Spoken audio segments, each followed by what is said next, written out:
અમદાવાદ શહેરમાં આવતીકાલે ભારે વરસાદની આગાહી સાથે રેડ એલર્ટ જાહેર કરવામાં આવ્યું છે, જેને પગલે શહેરના જિલ્લા શિક્ષણ અધિકારી દ્વારા તમામ શાળાઓને સાવચેત રહેવા સૂચના આપવામાં આવી। શાળાઓને જણાવાયું છે કે વરસાદની સ્થિતિને ધ્યાનમાં રાખીને પોતાની રીતે વિવેક બુદ્ધિથી નિર્ણય લઈ શકે છે।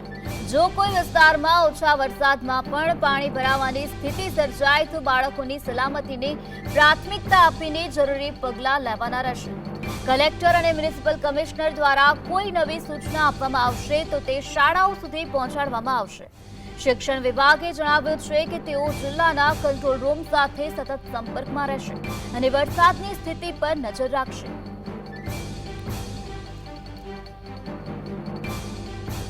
પૂર્ણ સાવચેત રહેવા માટે જણાવ્યું છે।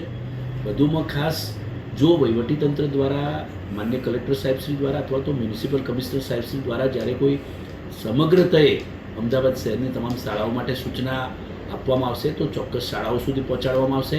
પરંતુ તકેદારીના ભાગરૂપે અગાઉથી પહેલેથી સ્ટેન્ડિંગ સૂચના છે કે અલગ અલગ વિસ્તારોમાં જુદા જુદા વિસ્તારોમાં નીચાણવાળા વિસ્તારોમાં ક્યાંક થોડાક વરસાદમાં પણ જ્યારે પાણી ભરાતા હોય શાળાઓમાં પાણી ભરાતા હોય તો એવી શાળાઓ માટે સ્વયં નિર્ણય લેવા માટે વિવેક બુદ્ધિ અનુસાર તમામ શાળાના સંચાલક અને આચાર્યશ્રીને સૂચના આપેલી જ છે।